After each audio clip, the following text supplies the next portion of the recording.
When I pull up on you, then I might swear, ayy. Double off deuce, ayy. That just might work, ayy. When I pull up on you, then I might swear, ayy. Double off deuce, ayy. That just might work, ayy. That just might work.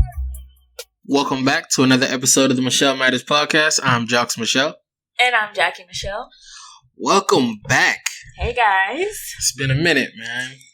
I guess. No, I kind of miss the people doing a full, real podcast. Yeah. We kind of, been giving y'all a little bit here and there, but that's true. It's our first time, sitting here, I feel like, in, over a month. Yeah, it's been a long time. So, let's catch y'all up real quick. I think we got a good podcast in store for today. Yeah, there's been a lot happening during this quarantine. So, thank goodness we have a list in order. Well, the last episode we put out was a Zoom testimony that we were a part of. Yeah. And we kind of gave a little intro there. But you guys could check it out. We were talking about loss and basically a Christian standpoint on loss. Yeah. So, definitely check it out. We'll link it. Yeah, it'll be in there somewhere. So yeah, I hope you guys enjoyed that. Other than that, we've been keeping busy. Yeah, I've been doing a lot of housework. Just doing things around here, and I'm like, I guess it's tying up of loose ends, right? So we have an iguana problem. Oh yeah. I guess it's not a problem. For the most part, they just stay, we're on a canal, so they just stay on our dock. Mm-hmm. But sometimes they'll get under the fence, and then eat up the grass or whatever. So it's just bro, what are you doing? So we've set up some chicken fence. Yeah, it's like a chicken wire type. Because our fence didn't go all the way to the ground like the posts do, of course, but the wiring doesn't. But yeah, so that happened. We had our fence, which Jackie painted because I don't paint. And I could have painted the fence, but she kind of enjoyed it. I did. And that was the excuse I gave myself to not be as involved. And it was nice to just be outside. So Jackie painted the fence and she painted a wall in the house. So. Oh, I did. Yeah, it's been a minute. I painted a half a wall. Half? Yeah, I guess. But you guys can see it. Well, okay, so I'll finally put together this little vlog that I've been working on. This quarantine vlog. But I think I'm just going to do snippets of it. So it's going to be creative, hopefully. Mm-hmm. And I'll show you guys all that stuff on there. So, all right. That was that. And then Jackie had a crazy run with vertigo. Yeah. Never experienced that before. That was an interesting time. Were you scared? Yeah, I'm not even gonna front. I was definitely scared. So it just would it started almost a week before it really, really happened, or a couple of days at least. And you were your head feels heavy, and that what else? You were saying that it felt like you had a concussion, but I didn't think nothing of it. I was just big head people problems. I didn't think nothing of a concussion. That's not a big... But the thing is, Jackie doesn't know what a concussion feels like. I don't. So we were all swimming, and I was swimming so fast. So fast, right? And I bumped my head on the wall. You think that's what happened? Pool. I don't think that's it. I don't think that's what caused it, but I was oh, okay, let me go sit down on the steps because I just bumped my head. You're not just going to go straight back into swimming. And I'm just sitting there and I'm just relax for a little bit.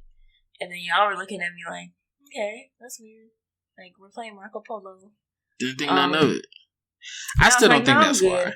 I swam around for a little bit and then I got out and took a shower or whatever. And then probably a couple of days later, what was that? Sunday. You did have a concussion, so. I did? You sound like it. How you don't remember? So I don't remember, because then a couple of days later, the family came, right? And we were playing Monopoly. Mm-hmm. We were playing Monopoly, and then I was whoa, that was weird. My head feels weird or whatever. And then it just went away. So that was nothing. I just whatever, brushed it off. And then it was Tuesday? Yeah. Then the Tuesday after that, I was laying down and... No, that's not true. You still got Virgo. No, so she went for a bike ride. She said yes, but even before that, I was like cleaning chicken or something like that, so that we could, season it and all that stuff. So I did that. Went for a bike ride. While I was riding my bike, my vision felt like it was zooming in and out, and I was like, "All right, I should probably turn around." So I didn't get that far. I probably did like a mile. Yeah. And then I rolled back a mile. And then I just showered, all that stuff. I laid down and just laid there. And then I was on FaceTime with your cousin. And I was telling her, like, my head feels weird or whatever. But I got my body pillow and I got comfortable. And then I was just watching Fatal Attraction. I remember. The one thing you remember. Yeah, I was watching Fatal Attraction. And then I was just like, I don't feel good. Like, I just don't feel good. And I think I told you at that point. Yeah. But you still were like, okay, like, what is it? Did anything happen that same night? Yeah, so that night. Did I throw up that night? Yes. Okay. So the room was spinning. You sure you don't want me to tell the story? Because you're struggling. No, I don't think so. The room was spinning, and I just started throwing up, but I was still in the bed. Yeah, so you grabbed the bucket or whatever. So you went to the bathroom, and you were struggling to walk to the bathroom. Yeah. I just tell the story.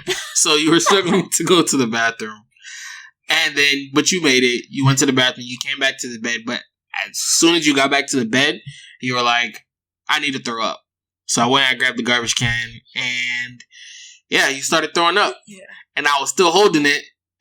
You were like, you don't have to. Yeah, I was like, just let it go. I can hold them. No, carry on. And this is when I knew I loved her, right? They ask you at that point, when do you know?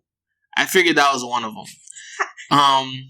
And then, so she threw up, whatever, wash up. And I was just like, look, go to sleep. Hopefully you feel better in the morning. The brightness didn't help, like the TV brightness. Yeah. I was like, turn it off. I think at some point I woke up in the middle of the night and I was like, please turn it off. Like, I can't take it. And even now I'm like, okay, at a certain point I just need to go to sleep or turn off the TV. And then the next day, you still weren't feeling well. No, that next day it was terrible. I woke up and literally it was like the SpongeBob meme. Like the room, that's how it looked. And I was like, okay, I need to go to the hospital or something. Yeah. So I ended up like, all right, let's get up. Got her together. I dressed her. You dressed me? I dressed you. I dressed her. What, a child? It felt like it. So then I walked her out of the house. And as we were leaving the house, our front door has 2 steps to go down. So I was like helping her down the stairs because she couldn't walk. So I carried her down the stairs. As soon as her feet hit the ground, she started throwing up. Once again, I'm right there. And, she has the braids. And they were like kind of in her face. So I kind of like pulled the braids back for her as she threw up. Yeah. So once again, it's like another like edit point. Like it feels like you just got off of a roller coaster. Like that's why you throw up. I mean, I've gone on plenty of roller coasters and I've never felt like that. But I feel like that's probably how most people feel. I guess. I mean, I don't know. I wouldn't know. So I ended up taking her to urgent care, and mind you, of course, this is all during the quarantine, so they won't let me in. Yeah. Jackie can't walk, so I'm walking her towards the front, and it's like a real emotional moment. They take her or they put her in a wheelchair because she can't walk, and as she's in the wheelchair, I'm glad this is funny. I didn't laugh. Mm-hmm. As she's in a wheelchair, and this is a very serious moment. Like, she's crying, and then she has, like, her head down, and before I leave, she, like, looks up, and as she looks up, like, you know how, like, when people turn their head, like, both your eyes are supposed to come up at the same time. Yeah. Like, the one on the right was just real slow coming back up. What happened. So, it's a sad moment. But I'm just like, she got the lazy eye. And and he forgot my glasses at home. I didn't forget your glasses. Since you forgot dressed your glasses. Me. Nah, you dressed me, remember? It was a crazy dressing. One. I brought the glasses after. But, yeah. So anyway, I'm much better now. I mean, and during that time, like, week. I took care of the whole house. Like, the whole house. How do you? Yeah, that wife stuff is for the birds. Yeah. Like, yeah, people for sure. Supposed to do. But we made it through. And yeah, I guess also during that time, we started like a family tradition. I don't know. Not family tradition, but during this time, like, you can get so distant from people. So, like, I started inviting my sister and my niece over for just Sunday life. So we'll go to church online, and then we'll do something like go in the pool, watch a movie, and like we'll make lunch. So it's been kind of cool, like doing that on Sundays now. It's been a nice little, get to see people and hang out with family. So that's been good. And we've been cooking a lot. Well, I always cook, but Jonx has been cooking a lot. I don't know if that was shade or. I think especially since the vertigo happened. Yeah. It was like, oh, this is nice. Like, and then it was like, you actually wanted to be creative in the kitchen. So I was like, look, I'm going to back off. Just let me know when I got to clean up, because that's the rule. Yeah, Chef Boy or Negro. I've been getting it in. Somebody got to cook and somebody got to clean. So, you know what I mean? But this last Sunday that passed, we cooked together. So I was like, all right. Yeah, I can't lie. After the vertigo thing, like, having to do everything kind of showed me, like, how much it takes. And it's like, I should be a little more helpful. And I feel like it's kind of changed my whole mindset. Look at God. Hey, man. Quarantine, man. You get time to learn yourself, learn about each other.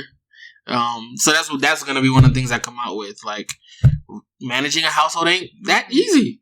So, a husband of noble character. You know what I mean? Who can find? You know what I'm saying? So I would just, help out more. What else have we been doing? So we've been cooking together. Walking. Like a lot. Yeah.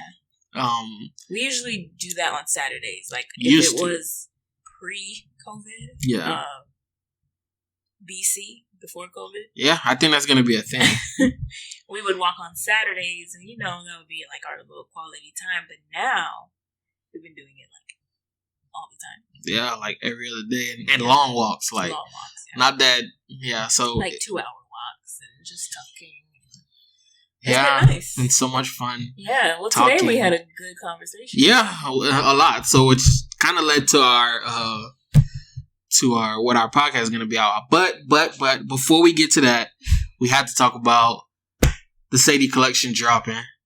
So if you don't know, Jackie has her own lingerie brand, Bare Reverie, and yeah, she dropped a new collection.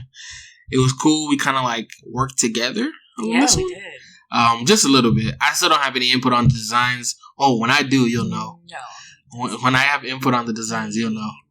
Raunchy. But for women. Yeah. By women.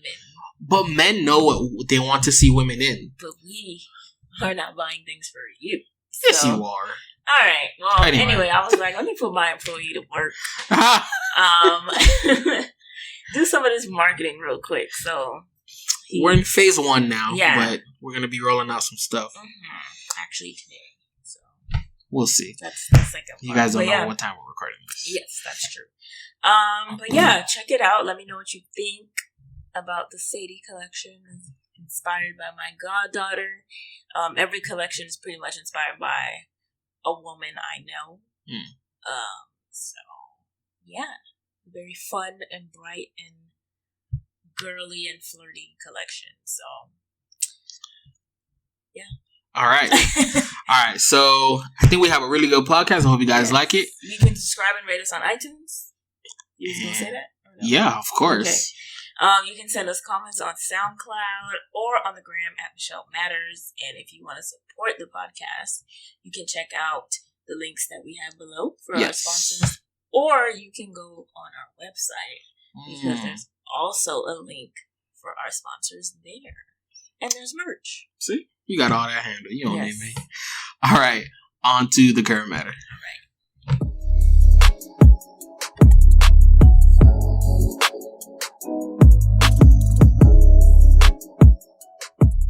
So on this episode's current matter, it's kind of a lot going on, but it's basically a church kind of going under fire right now. Mm-hmm. So I don't know if you guys have heard about the Gathering Oasis Church in Atlanta, and they're operated, pastored by. Yeah. I know, operated sounds weird. Yeah. Pastored by Heather Lindsey and Cornelius. Yeah, Lindsey. You should have said his name first since he's the pastor. Well, that kind of goes into what we're talking about today. So I'll give a little background on what's going on. Basically, a lot of the members or ex-members are saying that they have experienced spiritual abuse under their leadership. And we were having a conversation today just about, like, what is spiritual abuse? Because that's not a term that we hear a lot.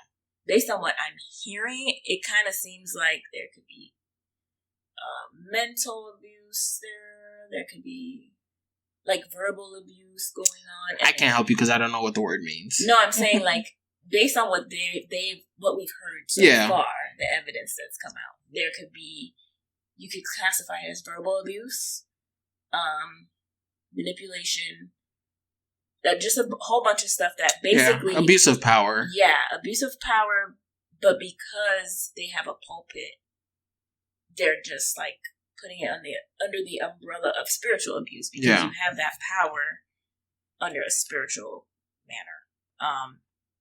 And so a lot of their leaders have stepped down, and it's interesting to see how they're handling it, I guess. He released a statement, Cornelius, the pastor, pretty much. And he was kind of like, I don't really know what spiritual abuse is, but if I did that, I'm sorry, pretty much. Which is an apology for anyone who knows. That's not a real apology at all.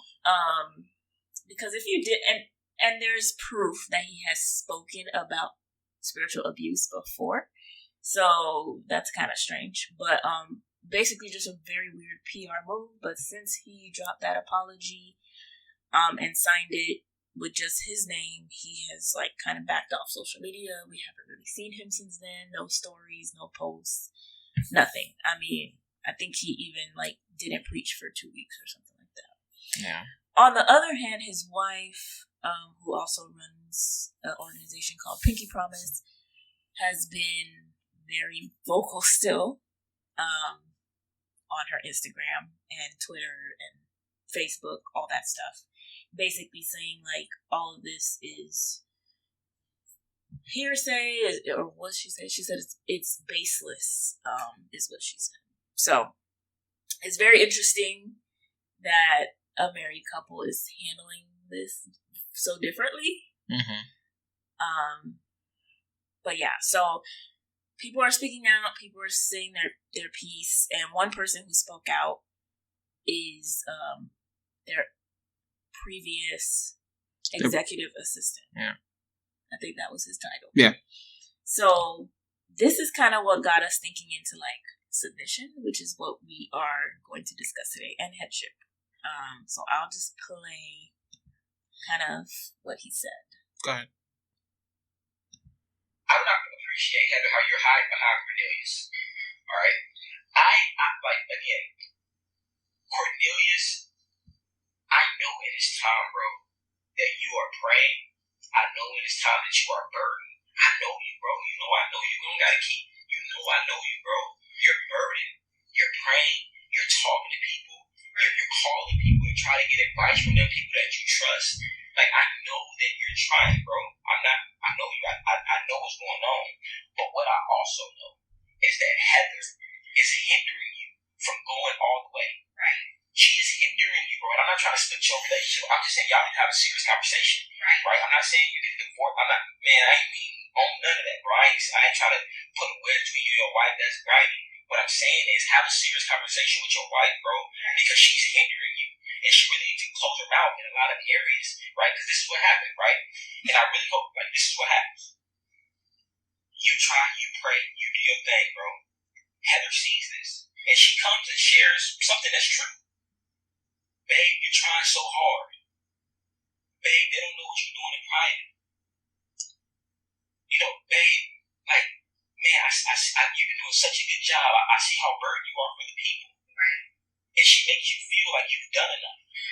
But I want to say, bro, you haven't done enough. And so you take 1 foot forward, she comes with what is true, and it makes you take 3 steps backwards, bro. Right. Because you're not going all the way, right? Or it makes you complacent. Yeah, and I'm sorry to do this, but I'm really not trying to get into all the tea. I really want to speak right now to my mans them. Like, bro, like, yeah, like, you are allowing her to hinder you from going all the way. As a person, bro, when you hurt somebody or someone has said that you hurt them, right. I don't know if you know this, right? But you do not get to dictate, right, how the healing process goes. Exactly. Okay. So we kind of went a little further. Yeah. But basically, he was just saying that, I think a piece of what he was saying was that little apology that he sent out was not enough. And the way that your wife is handling this is hindering what you could be doing. Because, I don't know. Okay, so not even to just stay on them, right? But have you ever felt hindered? So, by, like, I guess the first things first, like in a hindrance. Like, do you think that now, if he did come out with some type of apology or whatever, however he wants to proceed with this, what Heather is doing is kind of like, it's not making it genuine, whatever he's trying to do? So for me, I guess first just to comment on the piece. So what he's saying, I mean, granted, he doesn't exactly know what's going on. That's one of the main things is we don't know if that's what's happening. It's an assumption. Right. And you have to be careful just with assumptions. But if it is true, if she is hindering him in that way, then, I mean, especially coming from a pastor, right? Like, you should have more, I guess, maturity, spiritual maturity to know, or even just, I mean, you've been married for a while. You're not new to marriage either. To know how important, being, I guess, the leader is, especially in moments of crisis. So, I mean, hopefully he's taking all the right steps. And hopefully that's not what's happening. But I mean, it's not looking good on their side. I'll say that much. Yeah. So I'm not sure exactly what his process is, but I can see it. Like, the idea that my wife is hindering me.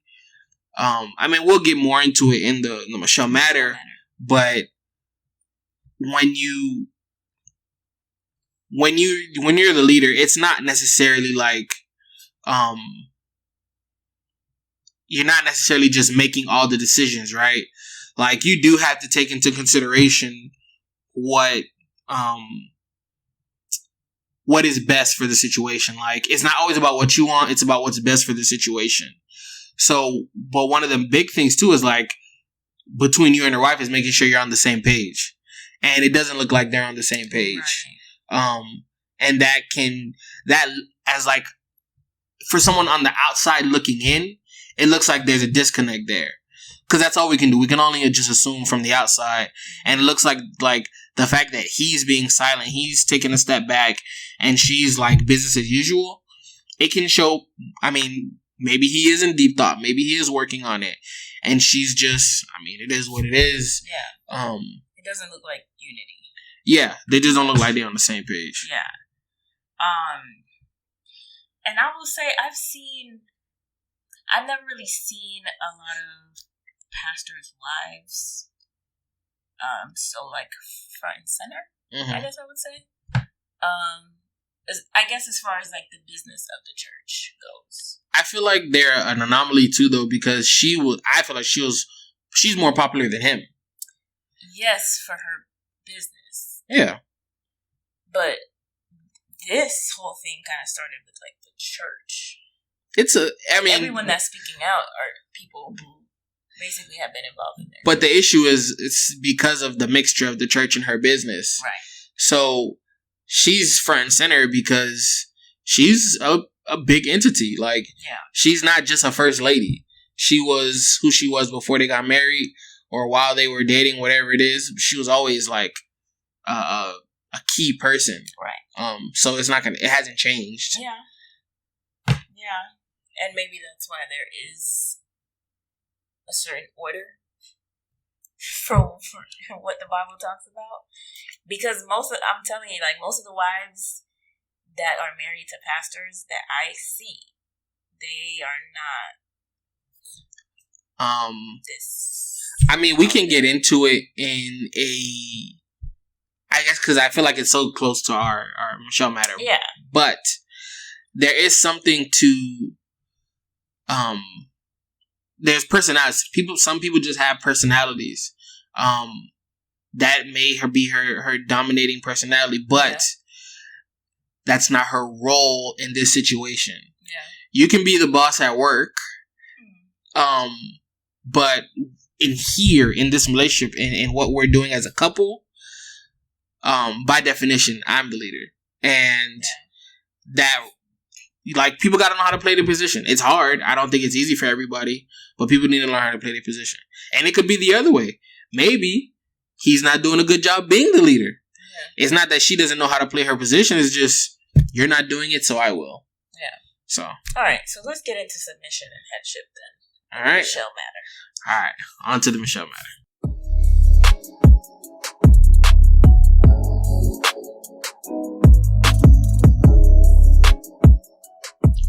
Okay, so for this episode of Michel Matter, we are going to talk about submission and headship.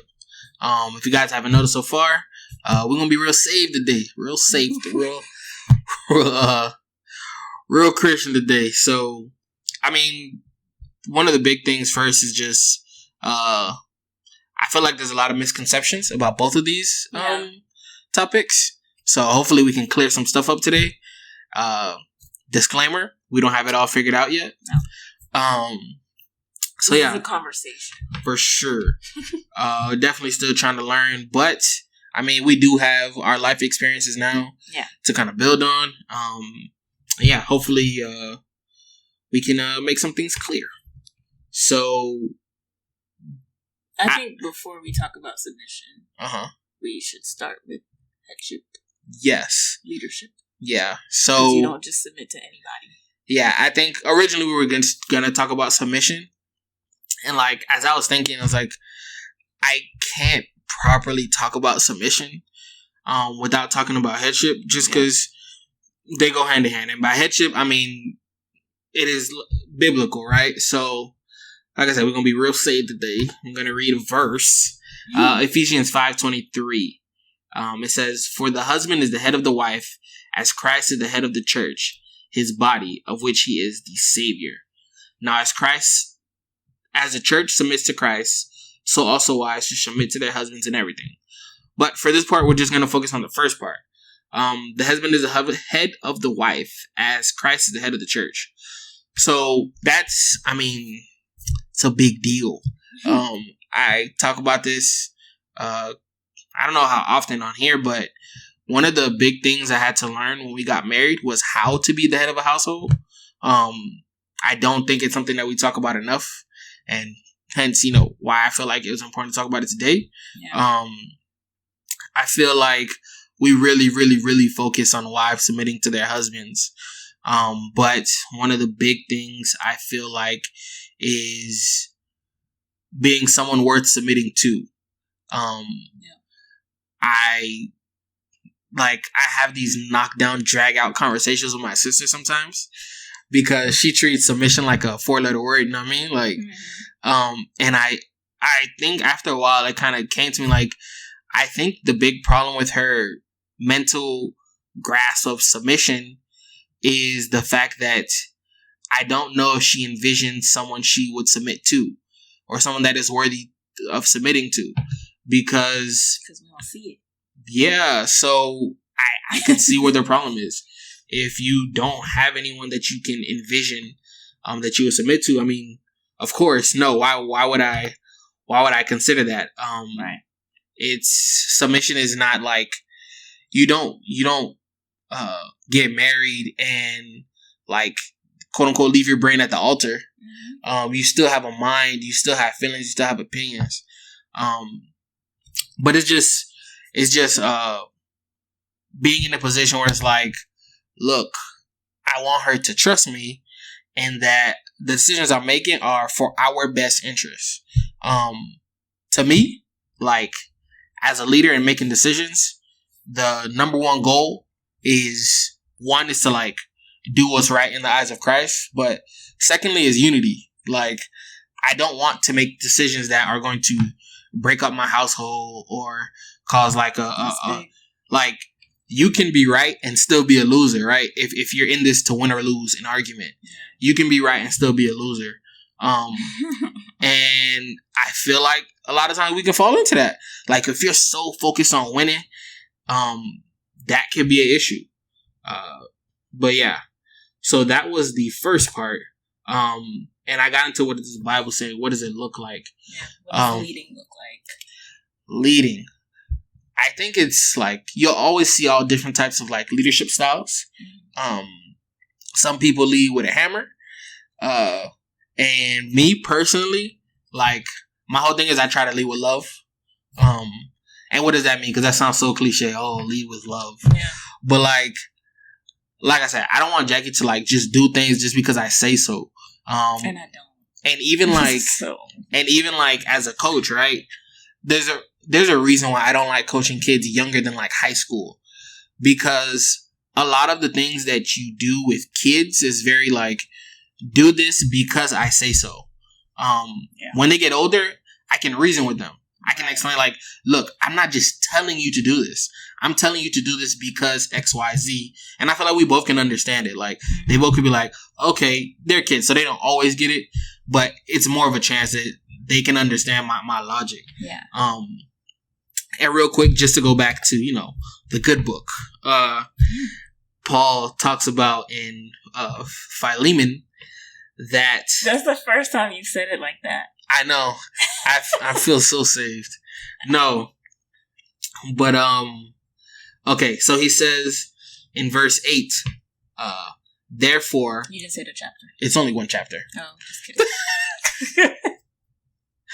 Therefore, although in Christ I could be bold and order you to do what you ought to do, yet I prefer to appeal to you on the basis of love. And I felt like in this verse, Paul is talking about something he's asking someone to do for him, Philemon, but it's applicable. Like, it applies to what we're talking about here. Mm-hmm. Paul feels like he could tell him what to do because he's an authority over him. Like, you work for me, so I can tell you, I could flex and I could tell you to do this. And as the head of the household, technically, I could flex and tell Jackie what to do. But that's not my leadership style. Like, I want it to be something that we partner. Yeah, like, look, I want you to know that I hear you and I respect your opinions. I would, to me, after careful consideration, I think this is what would be best. Hopefully, I've made a good enough case that you agree. But that's the way, to me, that's what headship looks like. Yeah. It also is something that's like earned. So it is, I don't make fly by night decisions. Like, I think about things sometimes to your annoyance, but I would hope you is understood that, like, he's thinking. He's not just making decisions or moving by emotion. I'm a man of thought. Like, right. That she sees that. So it's something I believe is earned through that. And because a lot of times, like, this is on the job training. So it's not a lot of like experience. This is an entry level job, like to start. And everybody's job is gonna look different. You know what I mean? So it's like how you lead in your house is not gonna look like. Yeah. So in the beginning, it is based on a lot of like trust because you don't have nothing to go by. It's like you gotta literally give him a chance to make decisions, and a lot of you don't have to live with consequences, but hopefully over time he's earned you this like, man, okay, he made this decision. It wasn't that bad. He made this decision. Oh, it was the right decision. And then even like if I make a wrong decision, hopefully I'm man enough to be like, okay, I was wrong here. Because I mean, just there recently, I feel like we had a discussion about something that we were back and forth. And I ended up going with your decision. And in the end, I was like, we did not agree. I still don't agree on what happened, but I will admit, following your decision, I feel like I know what was the right thing to do. But I don't know what you're talking about. But I think I know what you're talking about. Okay, but yeah. Okay. So yeah, and for me, like maybe not this one, but we can get more specific about other decisions because I don't want to be vague the whole time. Yeah. Because I feel like the last time we talked about this, we were kind of vague. Very. But yeah, so hopefully today we can kind of like open up a little bit and let you guys know. So, yeah. All right, and me leading, what do you feel like is your like? How do you deal with that, or what's your response to that? Yeah. My response to you leading. Yeah, like that wasn't a follow-up question. It's not a follow-up question. No. I feel like I come in when we talk about submission. I mean, I don't think it's a come in or come out. Like, I can ask you how you feel. Like, what do you think about what I just said? But I mean, literally, like, I don't have a problem with you leading. Because... I guess I'll say that what a lot of women could find as a problem could be that we have always been submitted to God, right? There was never a like you're not born married. So once you have a spouse, it's like, how do I navigate through this, right? Because it's always just been like, okay, I got to make a decision. Let me pray about it, and then boom. When you are now in a marriage, in a covenant, under a covenant, you have to operate a little differently, a lot differently. Yeah. So it's kind of like, but who is this person, right? I think it goes back to making sure that whoever it is that you decide to marry is worth, at least has leadership qualities and is worth submitting to. There was this, so we were in the Zoom testimony, and it was the episode after us, and we were just listening in, and I think they were talking about marriage, and they were talking about just how they got together or whatever, and the wife was like, I just love submitting to him, and I was like, they had been married 10 months, so that says a lot already, but I was like, you love submitting to him? Like, what decisions have y'all been making lately? Wow. But it's true, some decisions are not that easy.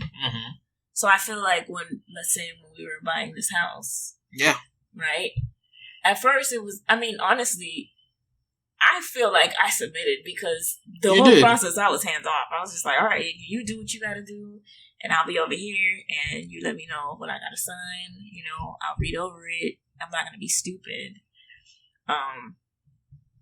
And it worked out. But there was a moment. Okay. I was going to say. A slight moment. It was literally 1 hour of a whole month process of buying the house that I was like, oh my gosh, because it's a realization that I am literally submitting to you, like, for the rest of my days. But, I mean, if you tell the whole story, like, you did not want to buy this house. I was not sure. You literally said, I do not want to buy this house. I said that? Yes. And you gave me, like, examples. Like, you called somebody and they told you, oh, it's a bad neighborhood. And you cried. Yeah. And you said you did not want to buy this house. I don't remember saying that. But I remember, like, I don't know this place. Like, I've never really hung out here. I don't know nobody that lives here. Like, this is weird, right? So. But in the end, like, how you realized my decision was best, in the end, I see for sure your decision was best to buy this house. Because even buying a house in general was not the original decision that we had in our plans. No, it wasn't. But I was just like, oh, you want to buy a house now? Okay. Like, I think it's, for me, it's easy for me to be like, I'll submit to the plan. Mm-hmm. But it's like when it's in action and I see little things, I'm like, ooh, I don't know if this was. Yeah. Yeah, I don't think this was it. But once it's done, it's like, okay, you got it. Like, you proved me wrong. That's good. That's what's up. You know. Yeah. Yeah, it's difficult though. It's just. Yeah, and you know why? I guess one of the big things, at least for me, in this relationship, like, you have a very, like, strong mind. Like, people, I don't know if most people don't know, like, how opinionated you are or how, like, bullheaded you are. So personally, like, in my own personal life, leading is easy. I feel like in life, most people are sheep, and it's easy for me outside of my home to be like, okay, when I'm at work, look, this is what we're going to do, because it's always been something I did. Like, I kind of leader, captain, coach. Like, I don't have a problem stepping to the front and be like, okay, we're going to do X, Y, Z. But here in the house, like, Jackie's very opinionated and she has a lot of thoughts about, and the thing is, like, outside, I don't feel like she's like that, but between the two of us, she feels very comfortable, like, expressing herself. I think because outside, I don't care. Like, I don't care what goes on at my previous employers. I don't care what goes on at this job. Like, if you want me to do this project, sure. Like, I know a way that it could take, 5 minutes, but you want me to do it in 2 days. If that's what you want to pay me for, great. I'm not going to argue with you, but this is my life. Like, here, this is my life. I don't care what y'all do at this job. But this house, like, that matters to me. And, I mean, I think it all matters to God. Yeah. But it's like, it's just different. I think he's going to hold me more accountable to what happens here than, if I did a project in 5 minutes or 2 days. Personally. So one of the things, and, like, just to kind of piggyback off of the Cornelius and Heather situation. Yeah. So we recently took a personality test, right? A couple's personality test. And Jackie's personality was like a lion. It was a lion. And, I mean, they all stood for different things. Yeah. I was an otter, very random animal. Don't know why they chose otter for that personality type. But I was an otter. Yeah. No, I was a beaver. I was a beaver. Another random animal type. And part of being a lion, like, a lot of the traits were very aggressive. Like, Jackie's very, like, goal-oriented, action-oriented. Like, she's okay, this is my list for the day. I'm going to knock these off one by one. Like, check. Like, and yeah, so it's like that, right? Like, very aggressive, very, straightforward. And the beaver was more calm, like, thoughtful. Thinks about what they're going to say before they say. Yeah. And very, very you. And one of the things about dealing with someone who may be a lion is typically women that are lions are looked at negatively, right? Or they're typically the ones that have a hard time with submission. But no matter guy, girl, but sorry, for guys, it doesn't matter what your personality type is. The point underlying where it says to lead, to take charge, you have to circle those two items. Like, you don't have a choice. You can be a golden retriever or whatever the other personality types are when you're in the street. But when you get home, you have to take charge. You have to be a leader. Yeah. And in Cornelia's situation, I can see where her personality type can make it into the house, and it can make it hard for him to lead still. Correct. Because you both might check that leadership role, that take charge. And it's just, as a man, we need to be mindful of that. And like, look, here, even if it's not your personality, you have to develop that. And once again, leadership styles are different. Yeah. Some people are more bullish. Some people lead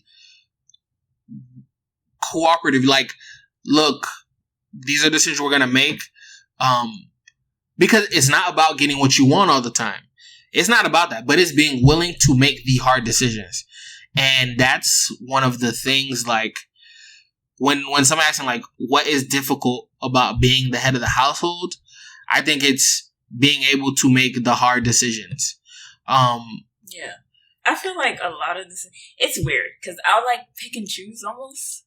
Like, what is, like, okay, yeah, leave, whatever. Like, you mentioned something even before we recorded. Like, oh, we should do this. And I'm like, okay, do it. Like, sure.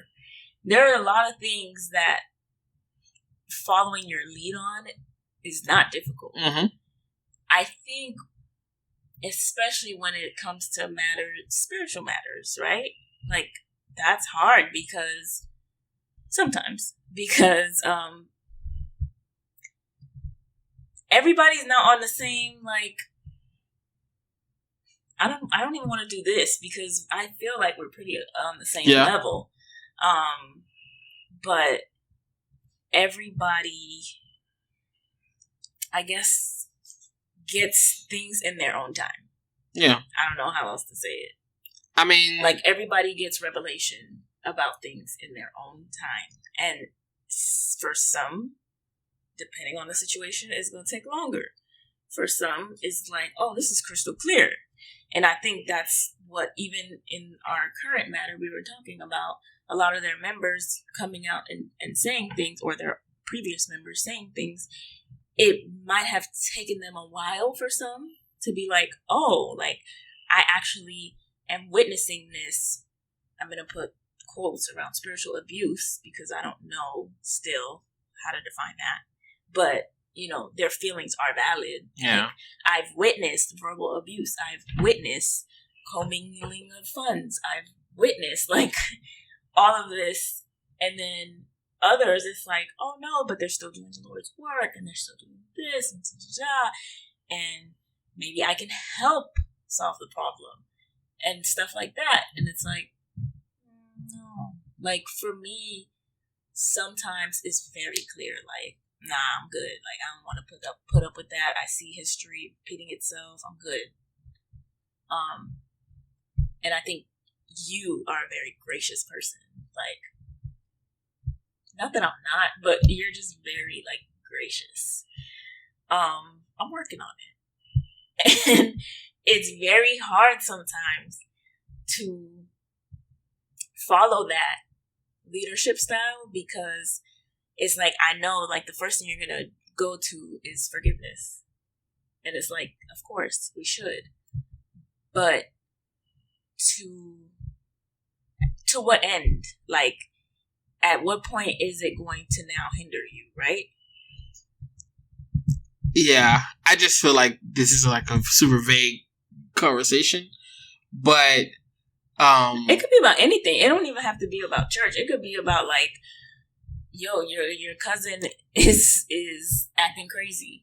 To what end are you gonna continue to forgive her and then keep doing whatever it is to feed her crazy? That's real. You know what I'm saying? So And that's one of those things where it's like, in moments like this, right? And this is what I talk about, making hard decisions. Yeah. Is also making sure my head and my heart are always in the right place. Yeah. And for me, in the way that I make decisions, in the way that I live my life,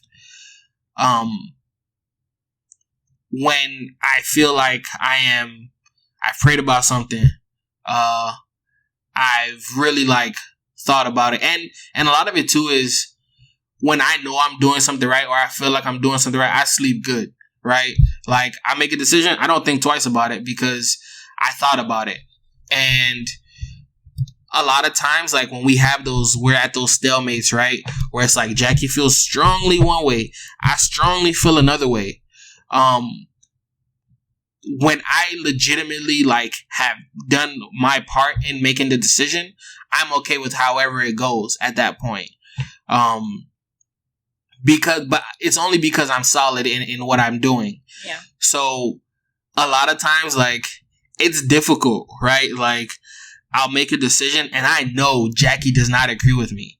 And it's like, I just, literally, it's just the wait. Like, when will we find out if it's a good or bad decision? Because until then, there's nothing you can do, right? You can just keep trying to, it's just, I don't know, prove yourself. Like, but there's nothing we can do. Because I feel like we're in that situation now. We've made a decision. It's Jackie was on one side, I was on the other side. We ended up going with my decision. And it's a wait and see type deal at this point. I think the difference too is, and I don't know if they don't have this, the Lindseys, is that there are certain people that I, allow to check me. Mm-hmm. Which I think everybody should, like Christian or not. Like, you should just have a circle of people around you. Like, nah, you're not handling this well at all. Mm-hmm. And one of my friends was like, I think you just need to just pray about it. Like, just pray about it and back off, honestly, from the situation in totality. And I was like, you know what, you're right. Because ever since I started doing that, I've just felt so much lighter. Like, not to say, like, okay, that's his burden now, but, like, you're the leader. So that is your burden. Like, as a leader, you are carrying these things.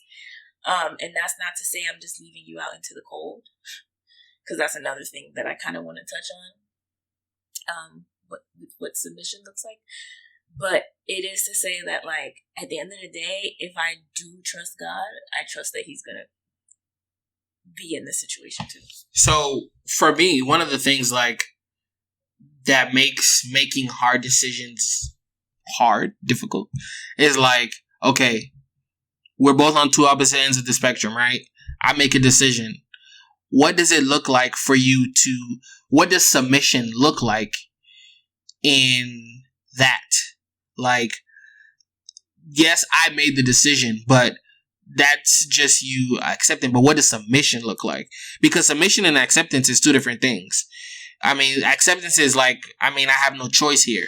But submission is a intentional act. Yeah. How do you intentionally submit to a decision that I make that you don't agree with?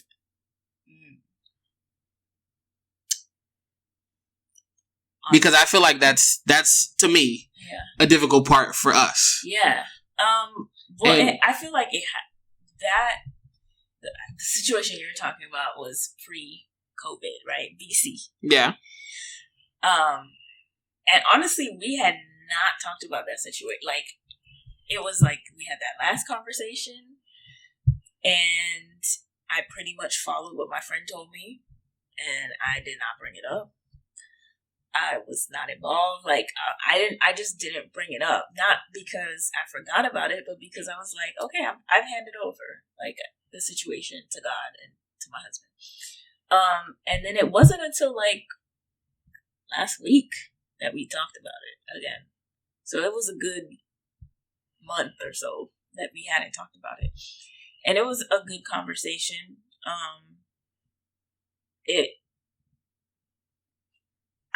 nothing really happened from that conversation. I just kind of wanted to update on how you felt about the situation.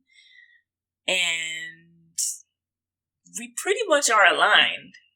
That's the funny thing, is that we'll be aligned in the situation, even though we're on like completely different sides. Like we'll both see what's going on. Okay, but the question, you got to answer the question. I will. Okay. We'll both see what's going on, even though we're on opposite sides. And so for me, it's just, practically, obviously, I pray. Like, I'll journal, I'll ask for advice or whatever. But in this particular situation, I literally just backed off. Like, that's literally how I respond to it. In this particular situation. Do you feel like that is the correct way? For this, yes. I do, and I see it because I'm seeing results. Unfortunate results. But yes. Yeah, I don't like vague talk. So what does... let's talk about submission. I don't know how else to say it. But yeah, submission. I think... What? Nothing. Okay, no. So let's talk about it, right? I can't help it. So let's talk about it. For me, right? As someone who... That line I said ticked you off. I didn't say it ticked me off. I'm not going to use those words. Okay. It inspired me to make this comment, right? Okay. For me. Don't make it vague. I'm not. Okay. I'm not. So in submission, right? I believe, in the way I understand it, is that it is a very intentional act. So yeah. If there is a decision to be made, so to be clear, right? We're having a whole thought out debate on our church home, right? So in that, there's a lot encompassed, right? It's just the idea of, okay, we're going to attend this church. Mm-hmm. And if we decide to attend a church, the response should be attendance, right? Yeah. So I don't think being passive and just it is there is actually there's an action there. There's an action verb. It is attending. It is to be a membership of. And that's what I mean. If we are to submit, whether it be to you submit to me, or I submit to God, or we submit to God, I don't think passivity is a response. Mm-hmm. I think we are called to action, to whatever it is that we're submitting to. So when we submit to God, we're actively doing what God wants us to do. If we are to submit to, you see what I'm saying? I don't think being passive and okay, I sit back. It is what it is. Well, no, I don't. That's not. And don't mistake what I've been doing for passivity, because I've still been active. It's just, as far as basically I'm going to go back to the video that we kind of played a clip of from this ex-member of the Gathering Oasis. When he mentioned that Heather could be saying things to Cornelius that could be hindering him, that's what my friend was speaking on. Mm. You could be hindering his thought process on what this is because of your quote-unquote lion personality, because you're not letting up. And that's where I was okay, let me back off a little bit. Because at the end of the day, he needs to lead. He needs to make this decision. Yeah. And so me putting all this stress on you is not good for the decision-making process. And I don't want to be a hindrance. I think that's a good point. So that's where I kind of fell back on. But no, I think even my actions would speak for themselves, that I was not passive. I was still hey, we need to do this. If I'm going to be here, I need this. Mm-hmm. You know what I'm saying? So that happened. So yeah, so I don't want it to be oh yeah, just be passive and just let your husband lead. Not at all. I just mean don't continue to feed him all of the negative. all the time. And I think that's one of the big things, right? The goal to me always in leadership and submission is unity in all things, right? Yeah. So that's why I said the view inside of the Lindsey situation looks to be disunity because he's doing one thing, she's doing another. If we're going to talk about being a leader or even being a submitter, because as much as, well, we'll talk about that later, but I feel like in submission, there has to be a call. It's not a call to passivity. It is not a call to like hands off. It is a call to work. Yeah. So in unity, I believe, depending on whatever your situation is making, there should be a plan. And you are to work the plan for the plan to work. Like, the goal has to be, it is not to, like, if we are to legitimately submit, our heart should be in what we're submitting to working out. That's my belief. Yeah. I don't think it should be, okay, whatever it could be, like buying the house. Well, I hope he's right. Mm-hmm. It's okay, I want him to be right, and we're going to do what it takes for it to be right. Correct. If it doesn't work out, it doesn't work out. But if we're going to legitimately submit, it is not to be halfway in, halfway out. Yeah. Like, I think what's unfortunate is, and why leading could be difficult, I guess, on the woman's side. What's unfortunate is that, okay, we're going to go with your decision. You are leading. But, especially if you feel like you know you're right, and you see that your husband is not getting the results that his leadership warranted, for lack of a better word, you're now hurting because it's like, dang, like, I did want him to be right. Like, at the end of the day, like, if we're going to do all of this, I want you to be right. Mm-hmm. I don't know how to finish that statement. I mean, it's loaded. Like, it is. But that's what's so hard, because it's like, okay, like, sometimes that's why you have a spouse, because, like, they can see things that you don't in certain situations. And you saw things that I didn't, and I saw things that you didn't. And when in the end, it's like, you know that if things don't go the way that your spouse wanted to, in this case, the leader, the husband, it's like, you know, you're going to have to be there to kind of pick up the pieces, you know?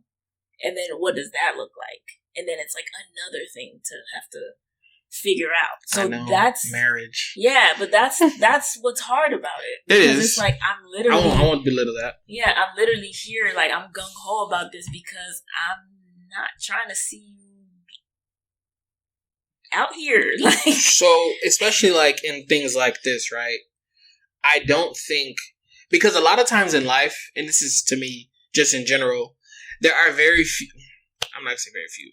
A lot of times in life, we make decisions where there is not necessarily a right or wrong answer. Yeah. If you have 2 job opportunities, for the most part, there is not a right or wrong answer. Yeah. You have to choose the one that is best for you. But at both, hopefully, you make money. Like, so in the end, there is something positive to be gained.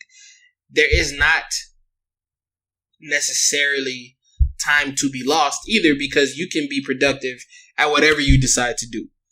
I think it is with the heart and mind. Like, discernment is a word that we talk about all the time.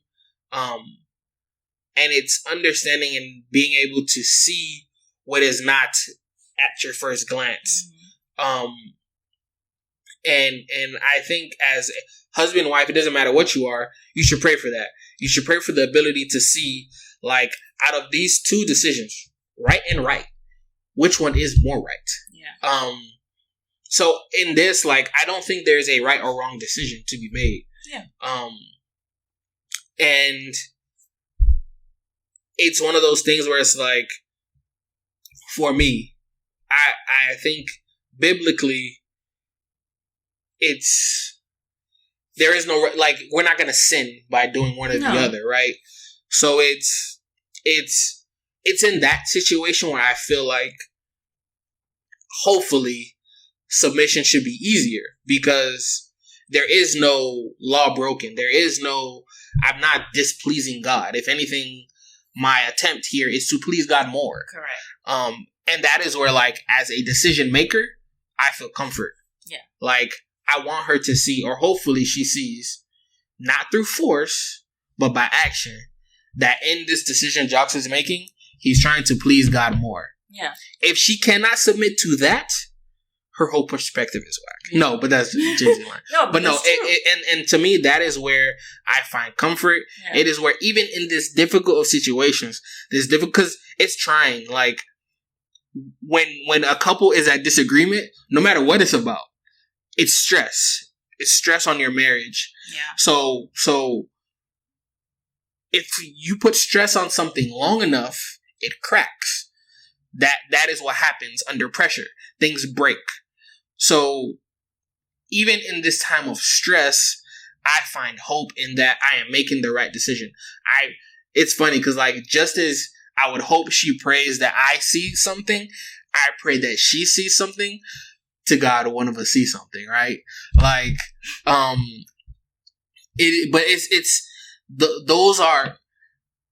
that's where our mind should be, in the unity of something. And I feel like as a leader, that's my role. And then as a submitter, like, I pass the torch to you. Like, I've done my part, which doesn't really end, but I've done my part. Right. In whatever situation. In whatever it is. It could be whatever. It could be, like, one of the things that we always argue about, stupidly, is, like, where to go to eat, right? And not lately. Well, yeah, not lately. But one of the things is, like, Jackie, or it could be something so small, and Jackie would be like, oh my gosh, just leave. And in my mind, I'm like, that's not what leadership is. Leadership is not picking what seat you go to in church. But I will say, there is something to what you're saying. Yeah. What I'm saying is just make a decision, because it literally doesn't matter. See, and that's where I feel like, as a lion, right? As the lion that you say that you are, like, you only want me to lead when you don't want to, right? That's good. Right? And it's me personally, I don't care for the frivolous. I don't care for the minutia. I don't care for the things that don't matter. That's where I personally feel like, look, you want to be a lion, pick a seat. Like, it doesn't matter. But I think for men who struggle with being a lion, one of the words that you should add to your vocabulary is let's. And that is a very, like, leadership front and center word. When you say let's, you're implying that let us do something, right. But it's coming from you. It's not it's let's. And it seems so small, but I read that the other day and I was just like, that's amazing. Like, it's a small thing, but it's a very strong concept. Yeah. That you are the one initiating. Women talk about men don't initiate. When you say let's, that is a word that starts something off. It kicks off the engine of what we are going to do. Mm-hmm. And if men said let's more, women might take a step back. You have to kind of take a step back. Yeah. So if I were to say let's sit there, it is more actionary. It is more like just something to think about. Like, for a guy, say let's more and see how the woman reacts. That's just a little thing to throw in there. Yeah. So let's move on to submission, right? Whew. What? I mean, it all intermingles. We kind of hit it, but go ahead, talk about it. What was I about to say? I think. Oh man, what was it? I don't know. You literally, when you were saying let's. It's the concussion. Yes, the concussion. You have here why submission so far. But I guess we can kind of like define submission before we go into that. Okay. So, I think one of the main problems that we have with submission, I think one of the main problems we have with submission is that, if you could read that verse again, wives submit to your husband. There's plenty of them. Which one you want me to pick? The first one. Okay, the first one. So, in verse 24 of Ephesians 5, it says, "Now as the church submits to Christ, so also wives should submit to their husbands in everything." Okay. I think because the church, and I don't, everybody blames the church for everything. Because most of our viewpoint has been that the church does not know how to submit to Christ correctly. It is very hard to get a true example of how a wife should submit to her husband. What's your face like that? Because I'm trying to think if that's.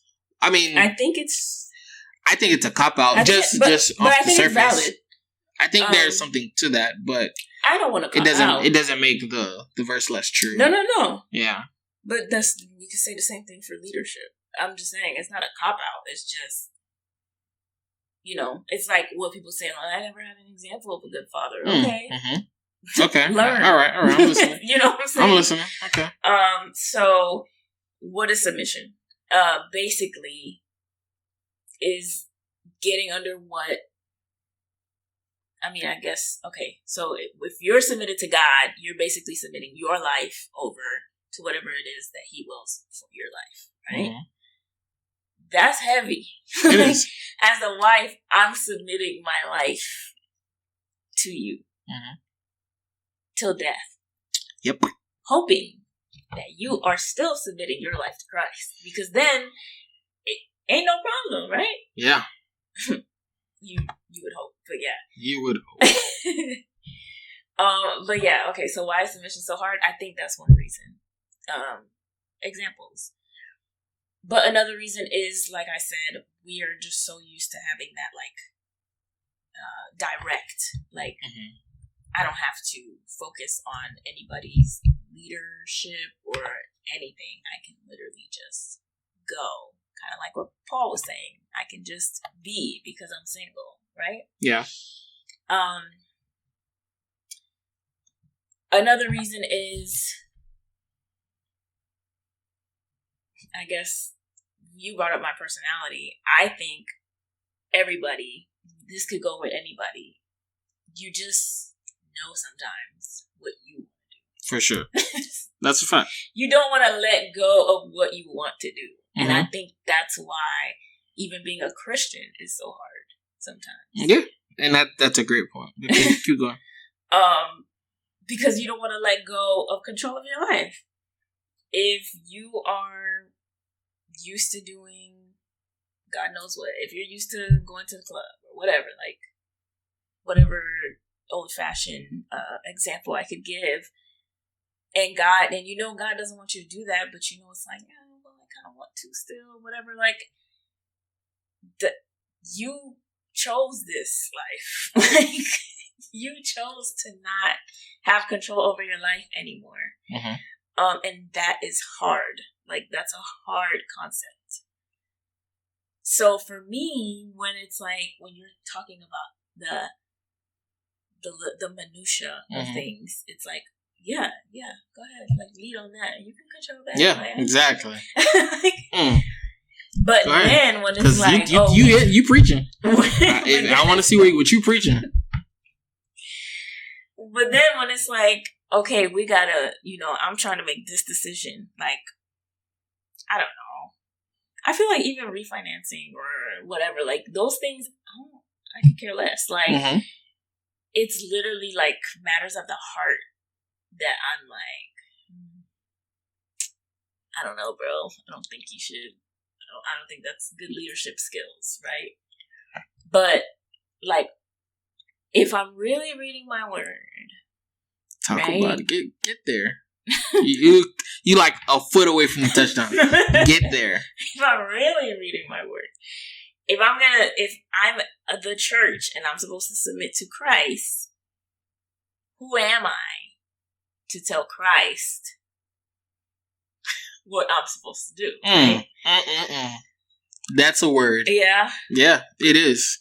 But I want to be careful because that's why we started off with leadership. Yes. You don't just submit to anybody. Mm-hmm. Like that, and I think that's why relationships are so trash right now. But you don't just submit to anybody. Yeah. But Christ is not just anybody. So and neither is your husband. So yeah. How do you think submission has evolved? I need to comment on that. Oh, okay. Because you was preaching. But to drive the point home just a little bit more, right? Like, yes. And I think the idea, right, of we are to submit to, wives are to submit to their husbands as the church does to Christ. Right. It's, a lot of times it doesn't seem like it makes sense, right? But the issue is we are to do it wholeheartedly still, like with our whole heart. Yeah. And this is where like I feel like the misconception can be is just that it's easy for the guy to tell the woman to submit because I mean in the end it's like she's the one who is making the leap here. But if we really dissect the word, I feel like it's harder to lead than to submit. Because if you, in verse 25, it says, husbands, love your wives just as Christ loved the church and gave himself up for her. If you think about what that means, I have to sacrifice first. That is the first, and I think it's, women aren't the only people here making the sacrifice. Yeah. The man is to make the sacrifice. And if I've made the sacrifice, if I feel like you're not also making that sacrifice, that's where I can feel that disconnect. That's where leadership is hard. It's like, I'm giving myself up. If not always, it doesn't mean that I'm always going to do what you want me to do. But in the end, I'm laying myself out there for this. Yeah. Whether I'm right or I'm wrong, it's on me. Like, I accept that. That is a sacrifice of its own. Like, it is not easy to step out there and make certain decisions. But that's what being a husband, a leader of the household is. I don't think one to another that we can short each other of that relationship. We both have to do our parts. I have to sacrifice, you have to submit. One is not more glorious than the other. One is not harder than the, like, because I guess to take away the fact that I said some leading is harder. But I feel like it's just as sacrificial. It's just as hard. Because if a man, and this is where I think to answer how has our marriage evolved, or how has submission and headship evolved in our marriage, I take that so much more seriously now than I did back then. Yeah. Like, when we were buying the house, I mean, I thought about it, but I was just like, to be honest, I mean, I lucked up. Like, yeah, you were like, what is the issue? Like, this seems like a great investment. Right? And it worked out. And it's all right. And I love it. I love our home. Like, I don't want to leave. So shout out to COVID. From then to now, like, I've really thought about this. And it's different when you really thought about something. And you feel strongly enough to go out on a limb about it. Because if you have truly sacrificed, then it means something. There is a level of, like, not that I've given up, but I've put it all out there, and you would want your partner to do the same, in that way, whether it's their decision, whether it is the decision they wanted to make or not. So yeah, I think for me, that's how I feel like submission and leadership has evolved in our marriage, is the level of, like, seriousness I put into it. Yeah. I think, too, just based on this particular topic that we're talking about, church homes and whatnot. Mm-hmm.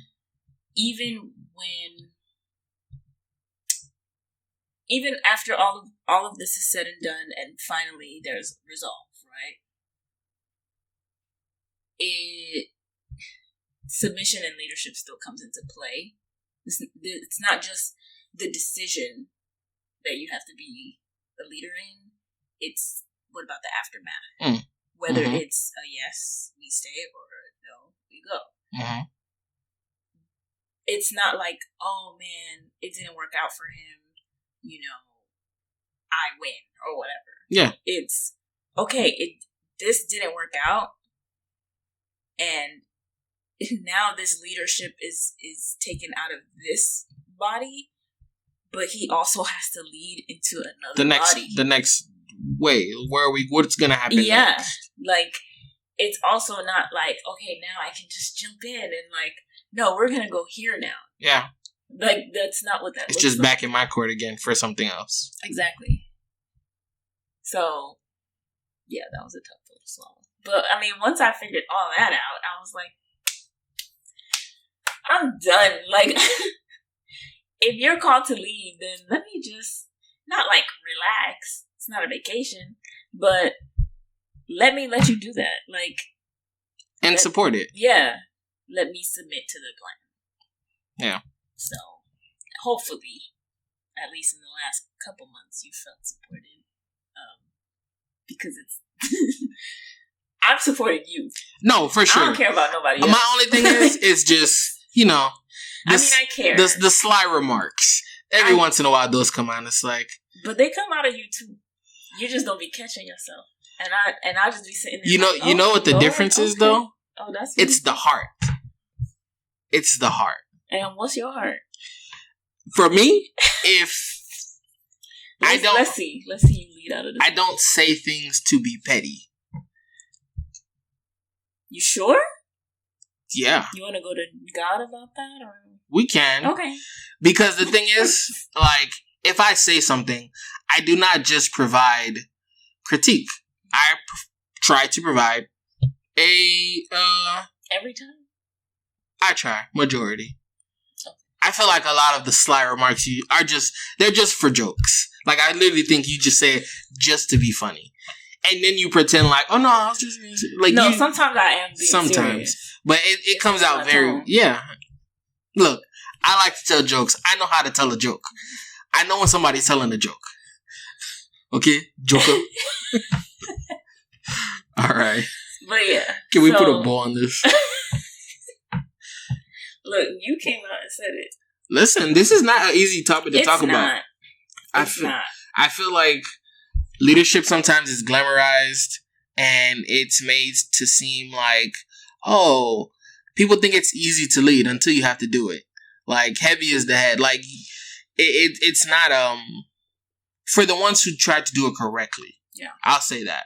For the people who try to do it correctly, leading is not easy. And I won't downplay what it takes to submit. Yeah. Because as a husband, I feel like I submit to my wife all the time. I'm not in this to be right. Yeah. So when you have that type of attitude, it's a work in progress. But I will say, when it does work out, it's so much sweeter. Like, for both parties. Like, if we made a decision together, whatever it is, it should be a joyous celebration when it works out. Yeah. But yeah, that's just me. I do think, just to wrap it up and tie it back to what kind of led us here, what submission looks like is unity. Yes.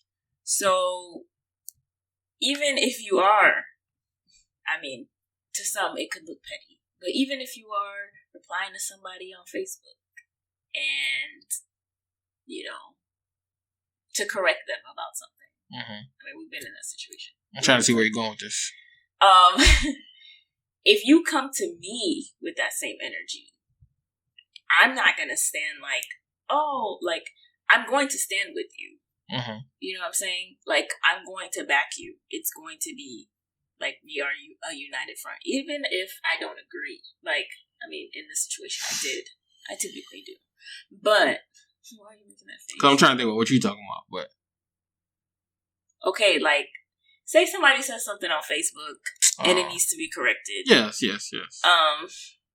If we see you out and about, you're not going to be one way with him and then friendly with me. Like, it's not... We're going to be a united front. Yeah. You know what I'm saying? So, that's why it also looks kind of weird with the Lindsey situation. Yes. It looks odd. Like, why are you not doing what your husband is doing? Yeah. If that's what if he told you, go ahead, go about your business, that's different. But, yeah. Submission is hard. Leadership is hard. But that's kind of like how we, at least in this situation, have handled it. So, let us know what you think about submission and leadership. Yeah. And all that good stuff. And we can move on. All right. Right? Yeah, on to the business spotlight. Yes.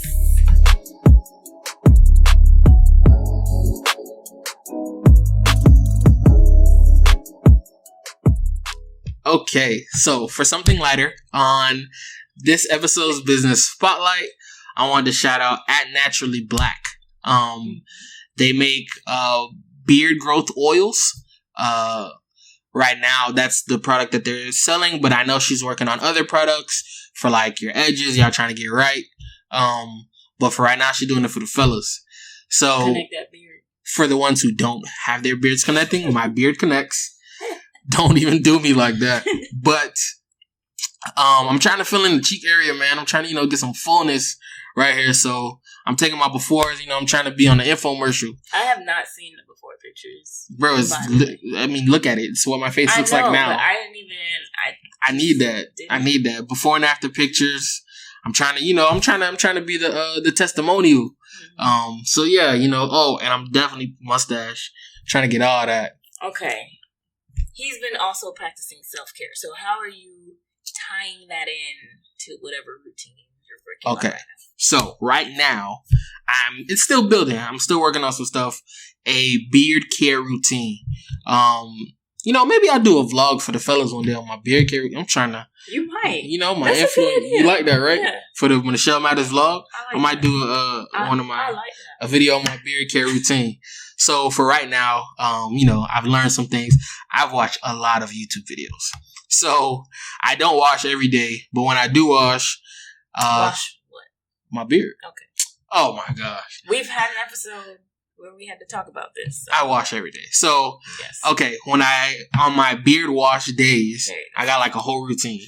So right now, it starts off with Shea Moisture beard wash while I'm in the shower. Then I get out and I have a combination of the Naturally Black oil, the Shea Moisture beard oil, the Shea Moisture detangler, which is like a leave-in conditioner, and top it off with a beard balm. So yeah, man, it's just, trying to, do things a little better. I got some hair products. Yeah, man, I'm about to be a product. Yeah, what? Oh, I posted the other day. That's not a good term. Oh, I don't care. Not a good term. Oh, I don't care. And then, I'm trying to get right. I don't care. Okay. Somebody asked me if I'm trying to be an influencer. I'm like, if they want to, sponsor the podcast, Shea Moisture, hit us up. We'll get you a mug. But we talking about Naturally Black today. So I'm really trying to see, hopefully, I get some good results. I'll let you guys know how it goes. Because, think about bigger, a lot of things involved. But you do those things, plus you add the oils. So it was like a nice little his and hers package that came in. Yeah, great customer service. Yes, like delivery, everything on time, everything. So I got a little like satin cap, and it was cute. But Jox is probably trying to. That's not true. We'll see. Look, you trying to expose me on this podcast? Yeah, he gonna have the face mask for the beard. Hey, to lock in the moisture. I'm telling you, I'm on it now. Look, I'm gonna come out of quarantine cute. I ain't gonna lie. Beard full, maybe have a mustache by then. Because if you can't grow a mustache during COVID, I don't know what to tell you. Because my barber's about to open up and I'm finna tell him just get rid of everything. Yeah, so I don't know what to tell you. So, but in the meantime, I'm heavy on my Naturally Black, putting in my beard growth oil. Yep. You guys can go onto her website. I'll link that in the description. And the Instagram. Yeah, we'll plug all of that. So definitely check them out. And yeah, it's a great price. I think it's $8 for the 1 ounce. And yeah, definitely look into it. Yep. All right, man. It's been a while. Hopefully you guys enjoyed that. Yes. Yeah, a nice little podcast of step 2. Step 2. Yeah. All right. I think that's it. That is it. Another one in the books. Bye, guys. See it. When I pull up on you, then I might swear, ayy. Double off deuce, ayy. That you might work, ayy.